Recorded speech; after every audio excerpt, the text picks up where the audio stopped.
Inilah sosok Suryani, wanita berusia 22 tahun asal Dusun 5 Beku, Desa Pacing, Kecamatan Awang Pone, Kabupaten Bone, Sulawesi Selatan, yang memiliki dua suami alias poliandri. Sebenarnya Suryani sudah menikah 3 kali. Hanya saja suami pertamanya sudah meninggal dunia beberapa waktu lalu. Sepeninggal suami pertama, Suryani kemudian menikah dengan AS dan memiliki seorang anak yang kini tinggal bersamanya. Namun belakangan, Suryani kembali menikah dengan SA, pria berusia 35 tahun tanpa menceraikan suami keduanya. Ironisnya, kedua suami Suryani yakni AS dan SA berkonflik hingga berujung suami ketiga membunuh suami kedua. Kejadian tragis itu berlangsung di Dusun Beku pada Senin 21 Agustus 2023 sekitar pukul 4.15 waktu Indonesia Tengah.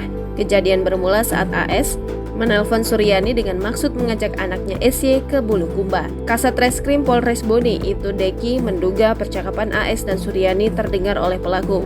SY adalah anak dari AS yang tinggal bersama SR dan suami ketiganya. Dalam hal ini pelaku SN, ujar Deki dikutip dari tribuntimur.com Senin 21 Agustus 2023. Percakapan Suryani dan AS itu membuat emosi pelaku tersulut, apalagi setelah mendengar obrolan Suryani dengan korban yang diduga melukai perasaannya. Setelah korban dan Suryani menelpon, terduga pelaku SN mengucapkan kata dalam bahasa Bugis kepada istrinya karena merasa tersinggung. Tak berselang lama pelaku pamit keluar kepada Suryani. Kala itu pelaku mengaku hendak buang air besar. Namun bukannya buang air besar, pelaku justru menyambangi rumah korban AS. Setibanya di lokasi kejadian, pelaku mendapati korban dalam keadaan tertidur pulas. Ia kemudian secara membabi buta menganiaya korban menggunakan parang. Akibatnya korban mengalami luka tusuk di sekujur tubuhnya. Setelah menghabisi AS, SN belum kembali lagi ke rumahnya alias melarikan diri. Aparat Polres Bone pun masih melakukan pengejaran terhadap pelaku. Hingga kini polisi juga belum mengetahui motif pembunuhan sadis tersebut. Sementara itu,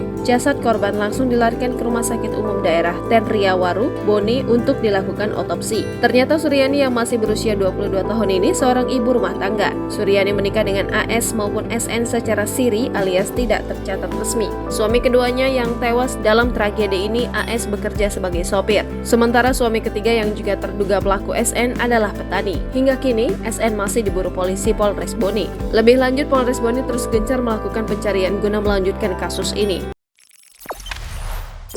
Jangan lupa subscribe, share, komen, dan like ya!